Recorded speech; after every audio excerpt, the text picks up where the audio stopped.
Bismillahirrahmanirrahim.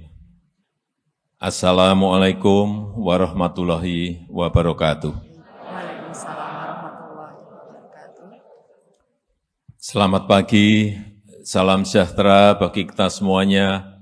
Om Swastiastu, Namo Buddhaya, salam kebajikan. Yang saya hormati Wakil Presiden Republik Indonesia ke-6, Bapak Tri Sutrisno,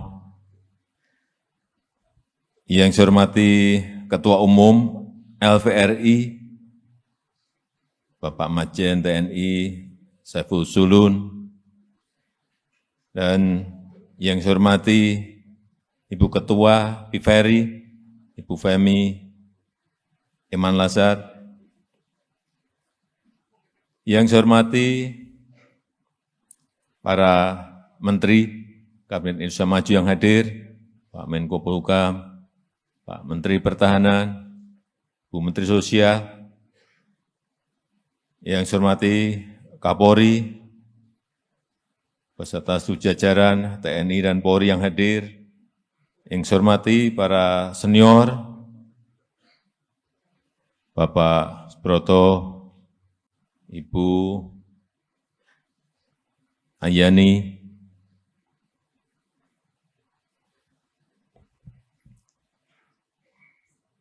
Bapak Ibu sekalian, hadirin undangan yang berbahagia.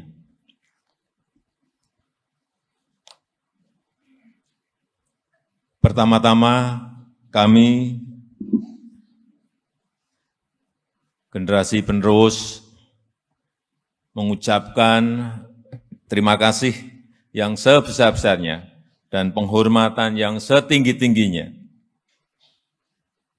kepada para anggota Legiun Veteran Republik Indonesia di seluruh tanah air yang telah berjuang merebut dan mempertahankan kemerdekaan serta tidak pernah lelah terus berbakti pada Ibu Pertiwi sampai saat ini. Melalui perjuangan dan pengorbanan Bapak Ibu, Negara Kesatuan Republik Indonesia, NKRI, berdiri tegak. Republik Indonesia terus bergerak maju berdasarkan Pancasila dan Undang-Undang Dasar 1945 dan terus bekerja keras mewujudkan cita-cita para pendiri bangsa. Bapak Ibu sekalian yang saya hormati, situasi saat ini adalah situasi yang tidak mudah. Situasi yang sangat-sangat sulit untuk semua negara. Lembaga-lembaga internasional menyampaikan 66 negara berada pada posisi yang rentan untuk kolaps. Saat ini 345 juta orang di 82 negara menderita kekurangan akut dan kelaparan. Artinya ada krisis pangan. Tadi pagi saya mendapatkan telepon dari Menteri Keuangan dari Washington DC yang menyampaikan sudah 28 negara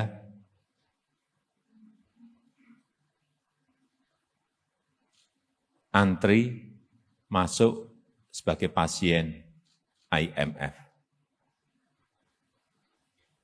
Inilah kondisi yang apa adanya harus saya sampaikan.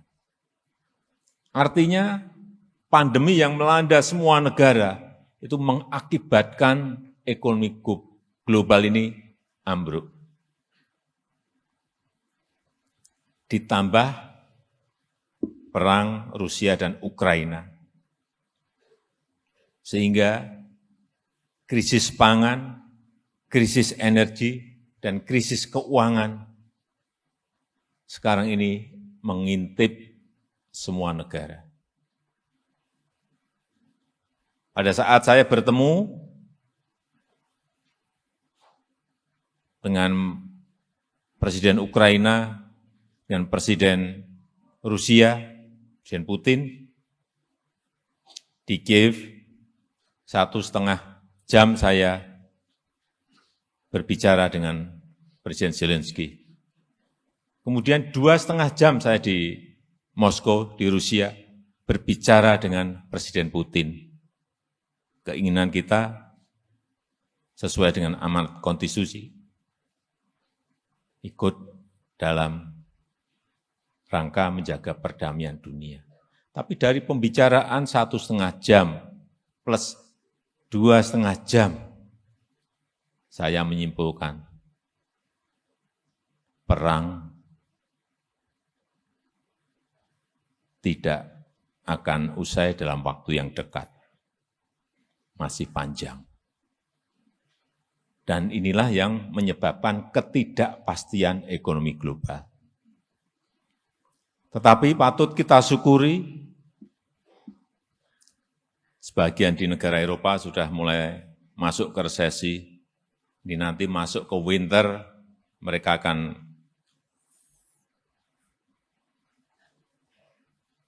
kesulitan untuk mendapatkan pemanas dari gas, sehingga memang kondisi negara-negara di dunia ini betul-betul pada posisi yang sangat tidak mudah. Inflasi naik, artinya harga-harga semua naik, tetapi pertumbuhan ekonominya semuanya anjlok, turun semuanya. Tapi alhamdulillah negara kita di kuartal kedua kemarin masih bisa tumbuh 5,44%. Ini pertumbuhan ekonomi yang termasuk yang terbaik di dunia.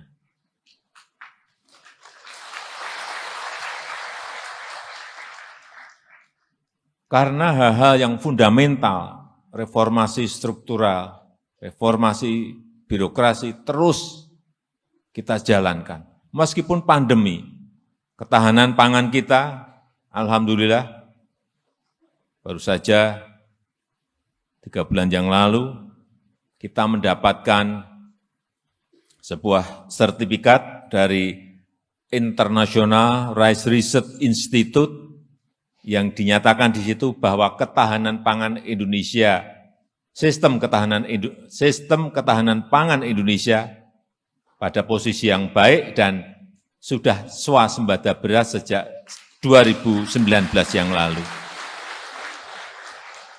Ini yang harus terus kita tingkatkan, sehingga keamanan pangan di dalam negeri bisa terus kita jaga, dan kalau bisa kita tingkatkan, sebagian bisa kita pakai untuk membantu negara-negara lain, yaitu kita ekspor. Karena posisinya dengan perang Rusia-Ukraina, ini ada gandum 207 juta ton berhenti di 2 negara ini. Saya tanya ke Presiden Zelensky saat itu. Ya, kami punya stok di gudang itu 22 juta ton. Dan panen di bulan ini ada 55 juta ton. Artinya 77 juta ton ada di Ukraina. Waktu diskusi dengan Presiden Putin, beliau juga menyampaikan kami punya stok 130 juta ton. 130 ditambah 77 berarti 207 juta ton berhenti di kedua negara karena perang. Sehingga Afrika dan negara-negara lain yang membutuhkan gandum semuanya berada pada posisi kesulitan dan harganya naik.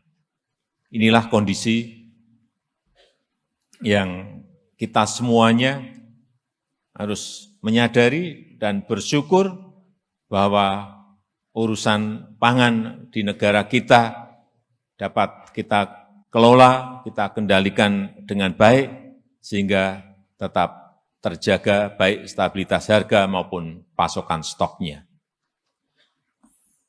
Kemudian hal fundamental yang paling penting, yang ini akan memberikan sebuah daya saing yang baik bagi negara kita kalau berkompetisi dengan negara-negara yang lain, yang sudah juga sering saya sampaikan, yaitu infrastruktur.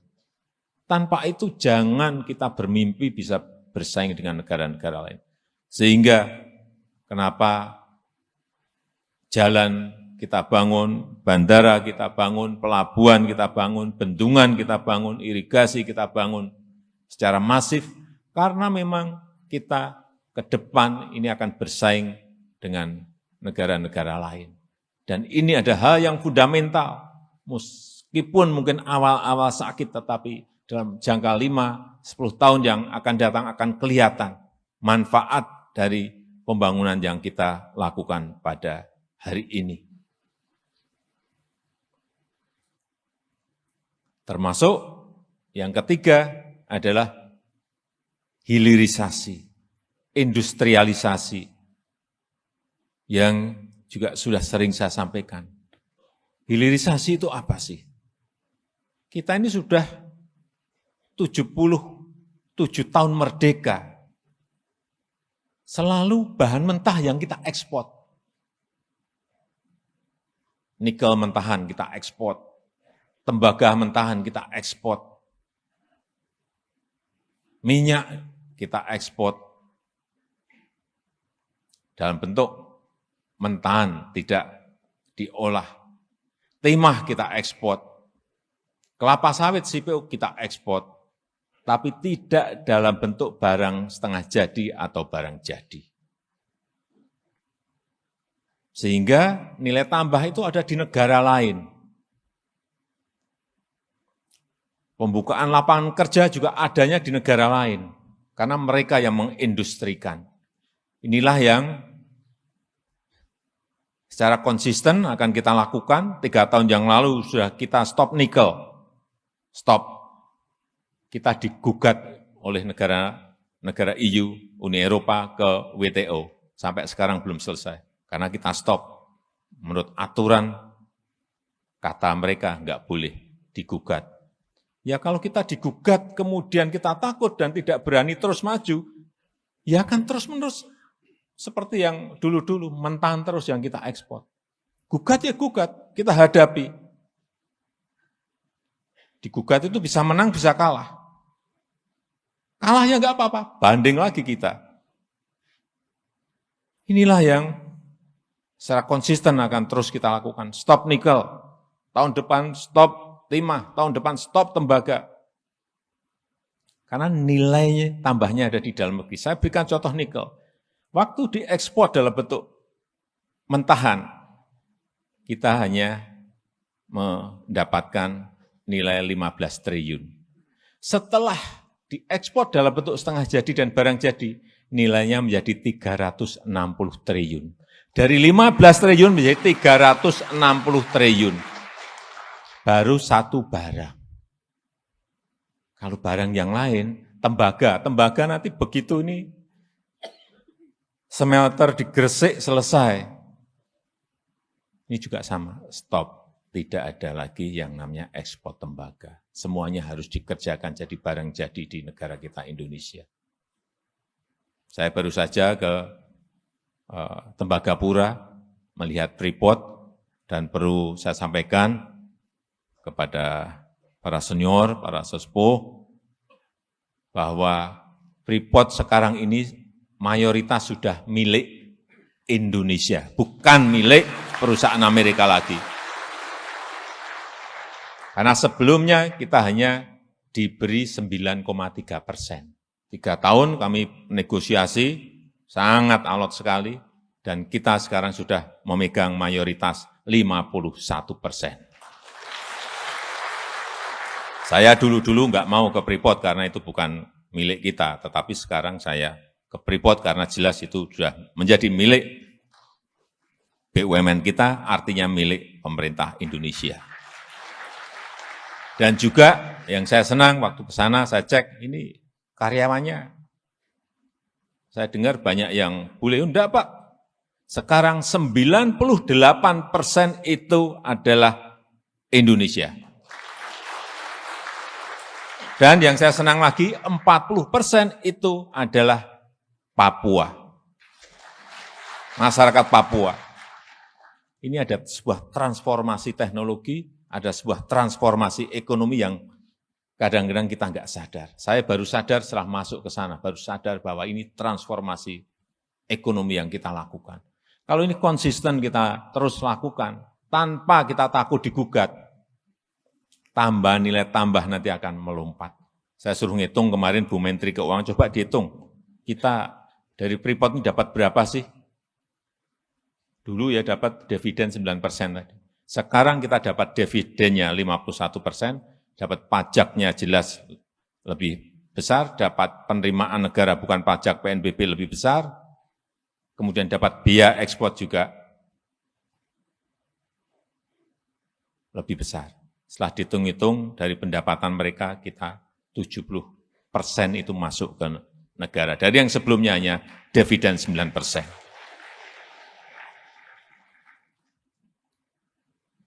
Kemudian juga blok rokan. Kalau Freeport itu sudah 51 tahun dikuasai oleh Freeport McMoran dari Amerika. Kemudian untuk yang di blok rokan, ini urusan minyak dan gas, yang sudah 97 tahun dikuasai oleh Chevron. 97 tahun. Sekarang juga sudah 100% dimiliki oleh kita sendiri.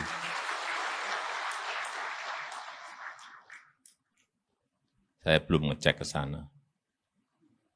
Kan dalam bulan-bulan ke depan saya ingin cek apakah ada peningkatan produksi, peningkatan income dari pengambil alihan seperti ini. Saya yakin sekarang anak-anak muda kita, SDM kita, saya merasa sudah siap dalam pengambil alihan seperti itu. Ini akan terus kita lakukan sehingga target dari yang sudah kita hitung nanti di tahun 2030-an Indonesia akan masuk nomor 7 GDP yang paling besar dunia. Dan pada saat Indonesia emas, hitungan kita sudah masuk ke 4 besar atau 5 besar ekonomi dunia. Asal konsistensi ini terus kita jaga. Siapapun nanti pemimpin, presiden negara ini, konsistensi itu harus kita jaga dan terus kita ingatkan. Jangan kembali lagi ke ekspor mentah lagi. Hati-hati, kita semuanya harus mengingatkan ini. Meskipun sekali lagi kita digugat. Tapi kalau kita digugat, ragu-ragu dan mundur lagi, kapan lagi kita akan bisa menikmati komoditas-komoditas yang dan kekayaan alam yang dimiliki oleh negara kita. Saya rasa itu yang ingin saya sampaikan dalam kesempatan yang baik ini. Dan dengan mengucap bismillahirrahmanirrahim, pada siang hari ini saya resmikan pembukaan Kongres ke-12 Legiun Veteran Republik Indonesia LVRI dan Munas ke-11 Persatuan Istri Veteran Republik Indonesia PIVERI. Terima kasih. Wassalamualaikum warahmatullahi wabarakatuh.